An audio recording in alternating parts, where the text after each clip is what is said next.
जब लोग मुर्दे को कब्र में दफना कर जाते हैं तो दो खौफनाक शक्ल वाले फरिश्ते जमीन को चीरते हुए कब्र में दाखिल होते हैं। हदीस में आता है कि ये फरिश्ते मुनकर नकीर हैं।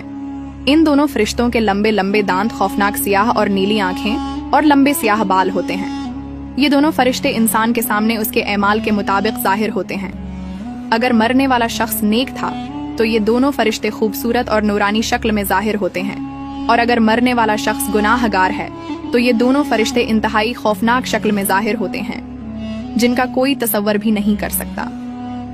रसूल सल्लल्लाहु अलैहि वसल्लम ने इरशाद फरमाया, जब मैयत कब्र में दफन कर दी जाती है तो उसके पास नीली आंखों वाले दो फरिश्ते आते हैं। एक का नाम मुनकर और दूसरे का नाम नकीर होता है। ये दोनों फरिश्ते उस मरने वाले शख्स से सवाल करते हैं, तेरा रब कौन है? अगर तो मरने वाला शख्स नेक हो तो वो जवाब देता है कि मेरा रब अल्लाह ताला है। उसके बाद दूसरा सवाल किया जाता है कि तेरा दीन कौन सा है? अगर तो मरने वाला शख्स नेक हो तो वो जवाब देता है कि मेरा दीन इस्लाम है। इसके बाद सवाल किया जाता है कि तेरा नबी कौन था? अगर तो मरने वाला शख्स नेक हो तो वो जवाब देता है कि रसूल सल्लल्लाहु अलैहि वसल्लम मेरे नबी हैं। इसके बाद उस नेक शख्स की कब्र को 70 हाथ वसी कर दिया जाता है और उसकी कब्र में जन्नत की खिड़की को खोल दिया जाता है। उसकी कब्र जन्नत के बागों में से एक बाग बन जाती है और वो कब्र नूर से भर दी जाती है। उसके बाद मुनकर नकीर उस नेक शख्स से कहते हैं कि अब तुम सो जाओ और आराम करो। उस वक्त वो नेक शख्स मुनकर नकीर से कहता है कि मैं अपने घर वालों के पास जाना चाहता हूँ ताकि मैं उनको अपने अच्छे अंजाम का बता सकूं। तो उस वक्त मुनकर नकीर में से एक फरिश्ता उस शख्स से कहता है कि नहीं, अब तुम दुनिया में वापस नहीं जा सकते।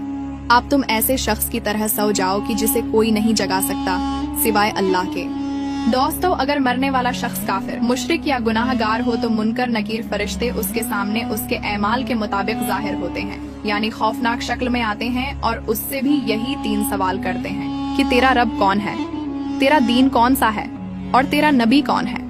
अगर तो मरने वाला शख्स काफिर, मुशरिक या गुनाहगार होता है तो वो इन सवालों के जवाब में कहता है कि मुझे उसके बारे में कुछ इल्म नहीं। इसके बाद जमीन को हुक्म दिया जाता है कि वो आपस में मिल जाए, यहाँ तक कि इस मरने वाले शख्स की पसलियां एक दूसरे के अंदर पेवस्त होकर टूट जाती हैं और उस शख्स की कब्र में जहन्नम की खिड़की को खोल दिया जाता है और उसकी कब्र को जहन्नम के गढ़ों में से एक गढ़ा बना दिया जाता है, यहाँ तक कि ये शख्स कयामत तक इसी अजाब में मुब्तला रहेगा। हदीस में आता है कि उन दोनों फरिश्तों के पास इतना बड़ा हथौड़ा होता है कि अगर रुए जमीन के तमाम इंसान और जन्नात मिलकर भी इस हथौड़े को उठाना चाहें तो उसको न उठा सकेंगे, और अगर ये हथौड़ा किसी गुनाहगार इंसान को मारा जाए तो उसका पूरा जिस्म और हड्डियां रेजा रेजा हो जाएं। दोस्तों, रसूल सल्लल्लाहु अलैहि वसल्लम ने इरशाद फरमाया कि कब्र आखिरत की मंजिलों में से सबसे पहली मंजिल है।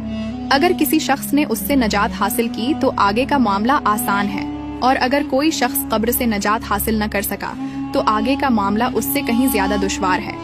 अल्लाह ताला से दुआ है कि अल्लाह ताला हमें नेक ऐमाल करने की तौफीक अता फरमाए, हमें अजाब कब्र से बचाए और आखिरत में आप सल्लल्लाहु अलैहि वसल्लम का जन्नत में पड़ोस नसीब फरमाए। आमीन।